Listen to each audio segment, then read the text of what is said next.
Welcome to the Alpha Techno Education guys. Today I am going to discuss IPC and CrPC की कुछ धाराएं जो कि हमारे एग्जाम पॉइंट ऑफ व्यू से बहुत ज़्यादा इंपॉर्टेंट होने वाली हैं। तो चलिए स्टार्ट करते हैं। तो जैसे कि हम देखते हैं कि हमारा यूपीएसआई के एग्जाम्स में 40 क्वेश्चन आईपीसी सीआरपीसी और यूपीजीके से कुछ रिलेटेड क्वेश्चन रहते हैं। तो आज तो अगर हम देखा जाए कि हमारे आईपीसी और इंडियन पैनल कोड में कुल 511 धाराएं हैं। तो ये वन बाय वन हम सारी कुछ धाराओं को यहाँ पर डिस्कस करेंगे और नेक्स्ट वीडियो में कुछ आने वाली धाराओं को और डिस्कस करेंगे। तो अगर हम इसको इधर हम आधी से ज़्यादा धाराओं को आज हम डिस्कस कर लेंगे। तो तो अगर हम देखा जाए कि आईपीसी में 511 धाराएं तथा उसके 23 अध्याय हैं। तो अगर हम अध्याय फर्स्ट की बात करें तो अध्याय में उसकी प्रस्तावना के बारे में बताया गया है कि हमारा उसकी प्रस्तावना क्या है, और अध्याय 2 में स्पष्टीकरण दिया गया है। तो अगर हम इसमें कुछ धाराओं के बारे में बात करें तो अगर हम धारा 10 से देखें तो अगर हम धारा 10 में स्त्री पुरुष की के बारे में बताया गया है। अगर धारा हम 14 की बात करें तो सरकार का सेवक कौन होते हैं, सरकार के सेवक के क्या नियम होते हैं, उनके बारे में बताया गया है। अगर धारा 21 की बात करें तो लोक सेवक के बारे में बताया गया है, लोक सेवक की परिभाषा दी गई है। अगर हम धारा 22 की बात करें तो जंगम संपत्ति, जो कि जंगम संपत्ति होती है, उसके बारे में बताया गया है। अगर हम धारा 25 की बात करें तो कपट पूर्वक क्या कपट होता है, किस प्रकार के उसकी परिभाषा दी गई है। अगर धारा 28 की बात करें तो कूटकरण की परिभाषा दी गई है। अब हम धारा 29 की बात करें तो उसमें दस्तावेज, जो हमारे इलेक्शन का अभिलेख होता है, इलेक्ट्रॉनिक्स के जो कौन कौन से दस्तावेज होते हैं जो हमारे इलेक्ट्रॉनिक्स माने जाते हैं। जैसे तुम्हारा अगर धारा 30 की बात करें तो मूल निवास की प्रतिभूति क्या होती है, इन सारी चीज़ों के बारे में बताया गया है। अगर हम तो this is our channel Alpha Techno education.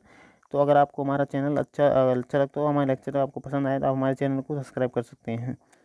और नेक्स्ट टाइम चलते हैं जी उत्तर प्रदेश यूपीसी उत्तर प्रदेश पुलिस या यूपीएसआई, जहाँ पे हमारे डबल स्टार मिलते हैं। तो नेक्स्ट हम देखते हैं IPC and CrPC. So this is the short notes, so where you can learn all the things. So one by one we can one by one हम सारी यहाँ पे आईपीसी सीआरपीसी धारा देखेंगे। तो अगर हम पहुँच गए थे धारा 53 पर, तो धारा 53 हमारी होती है दंड दंड की दंड के प्रकार के बारे में गया है, किस प्रकार के दंड होने चाहिए। अगर हम धारा 82 की बात करें तो 7 वर्ष से कम आयु के लिए दंड के बारे में बताया गया है। अगर हम धारा 83 की बात करें तो 7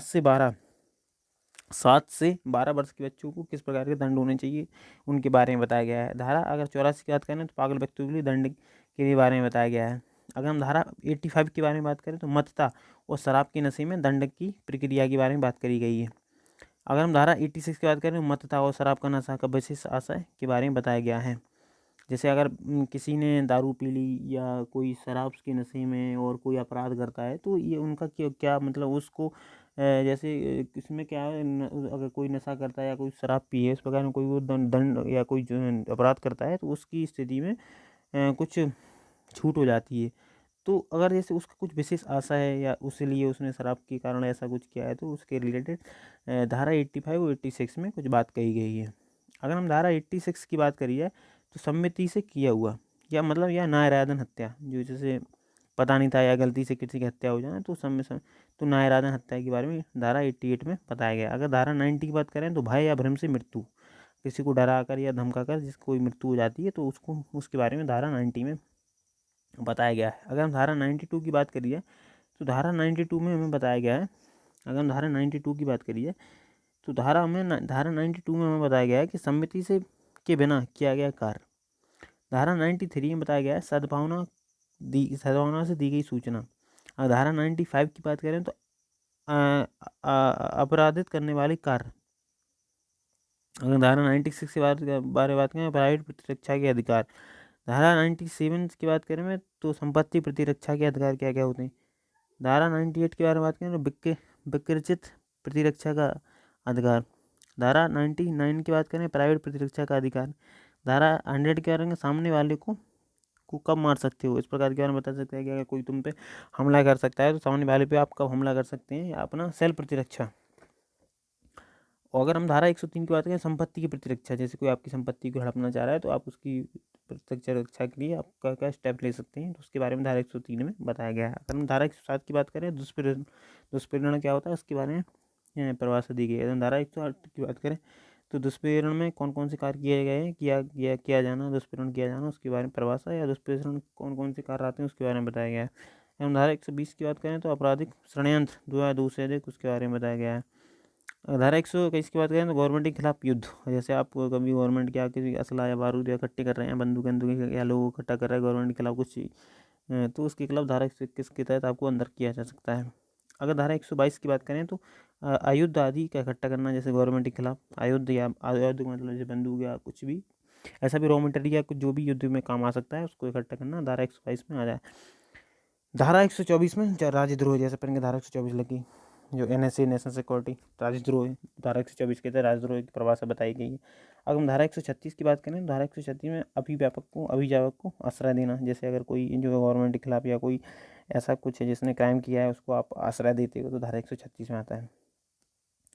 जैसे अगर धारा 140 में देखेंगे आप सेना के नौसेना के ड्रेस, जैसे अगर किसी सेना में कोई शामिल है या कोई नौसेना या पुलिस वाला आप उसकी ड्रेस पहनकर कोई क्राइम कर रहा है या कुछ भी ऐसा लोगों को डरा धमका रहा है तो ये धारा 140 में आता है।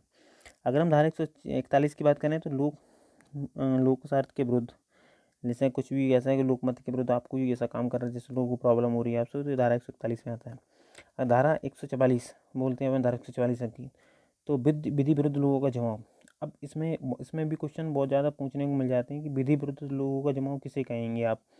तो विधि विरुद्ध लोगों का जमाव आप उसे कहेंगे, धारा 144 में बताया गया विधि विरुद्ध लोगों का जमाव। अब विधि विरुद्ध लोगों के जमाव में 5 या 5 से अधिक लोग जमा नहीं हो सकते हैं, जैसे जहाँ पे धारा 144 लग जाती है। तो अगर धारा 143 में इसके दंड का विधान बताया गया है कि अगर विधि विरुद्ध लोगों का जमा हो रहा है या धारा 144 लगी है वहाँ लोगों का जमा, तो उस पर किस प्रकार दंड का विधान होगा।